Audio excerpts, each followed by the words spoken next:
Sisang, Sisang, Grace, लु उठा उठा उठा छिटो छिटो दुईजना के भएको ओए लु छिटो कृपा लु उठा उठा उठा उठा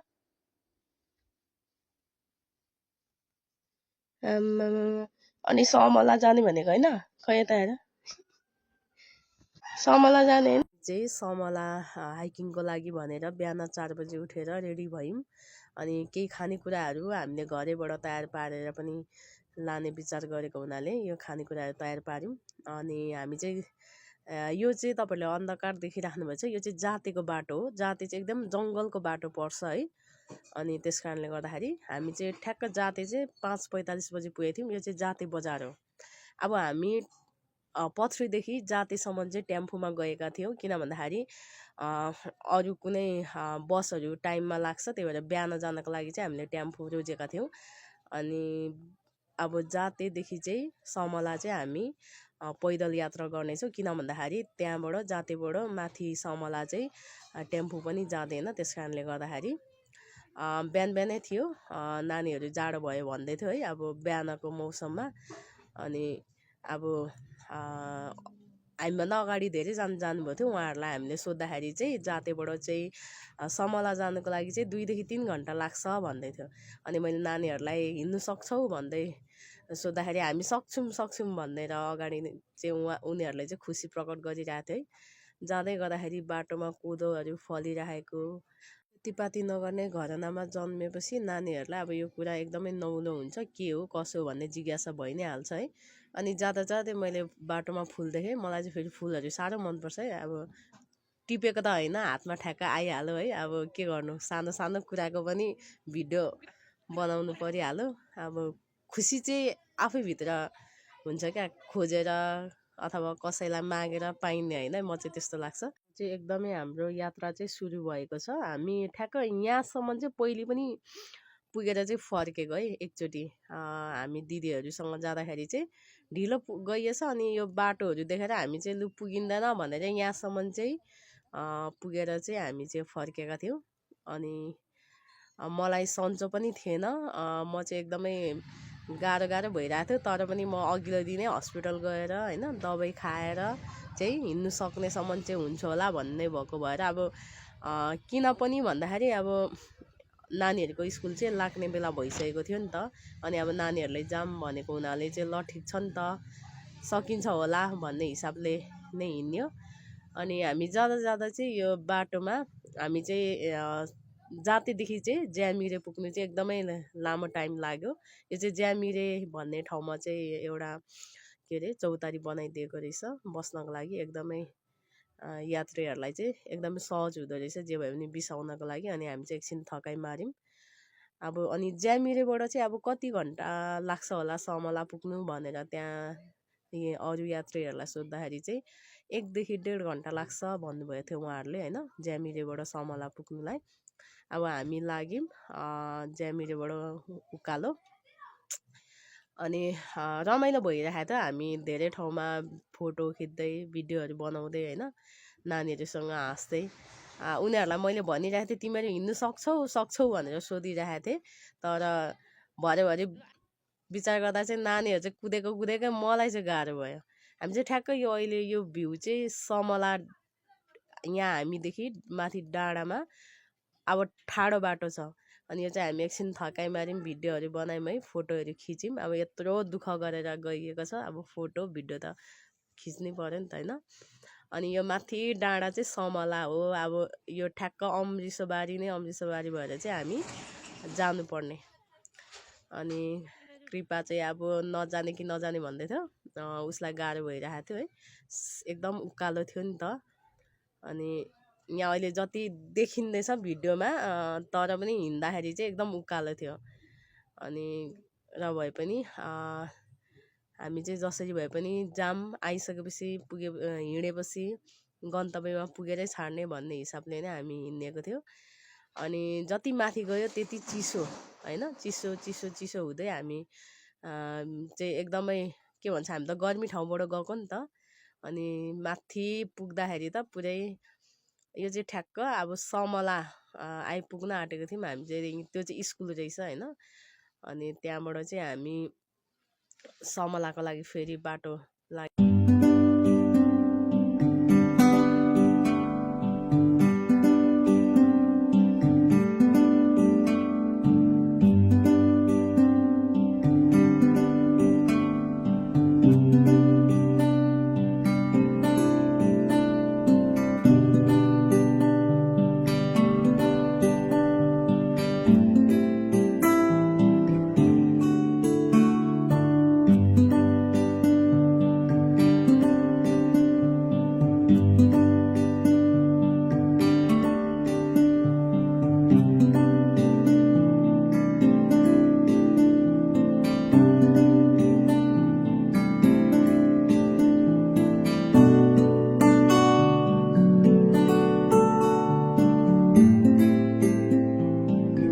हामी चाहिँ अब समलाको टुप्पोमा नै पुग्यौँ। त्यहाँ चाहिँ मौसम एकैछिनमा चेन्ज हुने क्या, पानी पर्नु थाल्यो है। अनि सबै कुहिरो लागेर केही देखिएन तल। अनि एकदमै ला कस्तो अब राम्रोसँग भ्यू पनि देखिँदैन होला भन्ने लाग्यो। तर पनि हामी चाहिँ त्यहाँ गएर एउटा कटेरा रहेछ, त्यहाँ गएर हामीले लिएको चिज खानेकुराहरू चाहिँ तयार पारेर खायौँ। अनि एकछिनमा खाइसके पछाडि चाहिँ खुल्दै गयो मौसमहरू। अनि यस्तो यो चाहिँ ठ्याक्क यो चाहिँ समलाको माथि भ्यू हो। यहाँबाट चाहिँ हेर्न सकिन्छ। यहाँदेखि मुनि हामी जुन तल देखेको चाहिँ हामी यो चाहिँ टुप्पोमा छ, तलबाट माथि देखिन्छ। अनि यहाँबाट हेर्दा चाहिँ फेरि तल एकदमै अझै पनि कुहिरोले गर्दाखेरि त्यति साह्रो चाहिँ प्रष्ट चाहिँ देखिएको छैन। तर पनि अघि पानी पर्दै थियो, अहिले पानी पर्नु छोड्यो है। अनि हामी आएको बाटो हो यो चाहिँ पुरै त्यो तेर्सो त्यो ठाडो हुँदै आएको त्यो टावरहरू चाहिँ दुईवटा कटेर आएको। अनि यहाँ आइपुग्दा चाहिँ एकदमै रमाइलो लाग्यो है। पानी पर्नु छोड्यो अनि हामी चाहिँ भिडियोहरू बनाउन थाल्यौँ होइन, फोटोहरू खिच्न थाल्यौँ। तल जातेबाट चाहिँ हामीलाई चाहिँ यहाँ समलाको यो टुप्पोमा आइपुग्नु चाहिँ लगभग 4.5 घन्टा लाग्यो है। हुनु चाहिँ हामी एकदम हामी नभुलिकन फोटो भिडियो नखिचिकन चाहिँ आइएको थियो भने चाहिँ हामीलाई अलिक छिटो आइपुग्थ्यौँ होला। तर हामीलाई चाहिँ 4.5 घन्टा लाग्यो। अनि एकदमै अघि उकालो आउँदाखेरि चाहिँ स्यास्या भइरहेको थियो भने अहिले ओह्रालो झर्दा चाहिँ एकदमै गाह्रो भइरहेको थियो। हाम्रो खुट्टाहरू चाहिँ पुरै दुखेर जुत्ताले गर्दाखेरि खाँदिएको भएर अझ गाह्रो भइरहेको थियो। मलाई चाहिँ एकदमै गाह्रो भइरहेको थियो है, खुट्टा दुखेर। अनि अब झन् ओह्रालोमा चाहिँ थामिनुपर्ने, ज्यान थामिनुपर्ने है। अब ज्यान त तपाईँहरूले देखिहाल्नुभएको छ, थाम्नु कतिको सक्छु सक्दिनँ भन्ने कुरा है। अनि एकदमै गाह्रो भइरहेको थियो मलाई चाहिँ हिँड्नलाई चाहिँ। बरु अघि उकालोमा जसो तसो आइएको थियो, त्यही माथि सन्चो नभएको अवस्था। अझै पनि मेरो भोइसहरू पुरै राम्रोसँग उयो भइसकेको छैन, एकदमै गाह्रो भइरहेछ। त्यहाँ भिडियोमा पनि देख्नुहुन्छ, झन्डै धेरै ठाउँमा म चाहिँ झन्डै लडेँ। अब लडेको थियो भने त फेरि हाँस उठ्दो हुन्थ्यो होला। तर पनि सम्हालिँदै हामी चाहिँ यसरी झऱ्यौँ है। अनि नानीहरू चाहिँ खुसी चाहिँ एकदम खुसी भयो।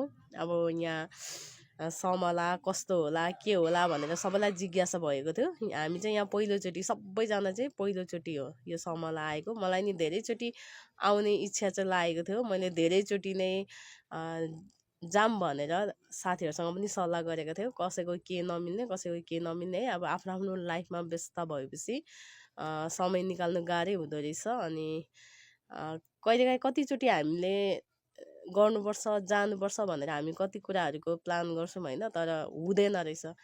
अनि कतिचोटि चाहिँ हामी प्लानै नगरिकन पनि हामी यसरी अब यो जाने भनेर प्लान गरेको होइन। अब स्कुल लाग्छ, अब केही कहीँ गइएको छैन भनेर लु नि त जाने भन्ने हिसाबले हामीले यो तय गरेको थियौँ नानीहरूसँग। अनि हामी चाहिँ समलाबाट चाहिँ अब आफ्नो घरतर्फ लाग्यौँ। अनि यो चाहिँ जाते, हामी अब जाते आइपुगेको छौँ। यो चाहिँ तपाईँले जातोको यहाँ देखिराख्नु भएको छ, जातो बनाएको छ। अनि अघि नै मैले बिहान हामी आउँदै गर्दा खिचेको जो बाटो अन्धकार थियो, यो चाहिँ जातेको बाटो हो। पथ्रीदेखि जाते आउँदाखेरि चाहिँ जाते र पथ्रीको बिचमा चाहिँ यस्तो जङ्गल छ है, एकदमै राम्रो छ। बिचमा पिच बनाएको छ, पिच रोड छ अनि छेउमा जङ्गल छ अनि एकदमै जङ्गल चाहिँ घना छ क्या। अनि त्यो भएर चाहिँ एकदमै राम्रो देखिन्छ यहाँको भ्यू चाहिँ। तपाईँहरूले हेरिराख्नुभएको छ एकदम फोटो भिडियोहरू खिच्नको लागि, हिँड्नको लागि एकदमै राम्रो छ। एकदमै स्वच्छ वातावरण है, धुलो धुवाँको कुनै पनि के भन्छ प्रवाह गर्नु पर्दैन, एकदमै स्वच्छ छ। मलाई चाहिँ एकदमै मनपर्छ यो बिचको बाटो चाहिँ, यो जाते पथरीदेखि जातेको बाटो। अब चाहिँ हामी पथरी आइपुग्न आँट्यौँ है।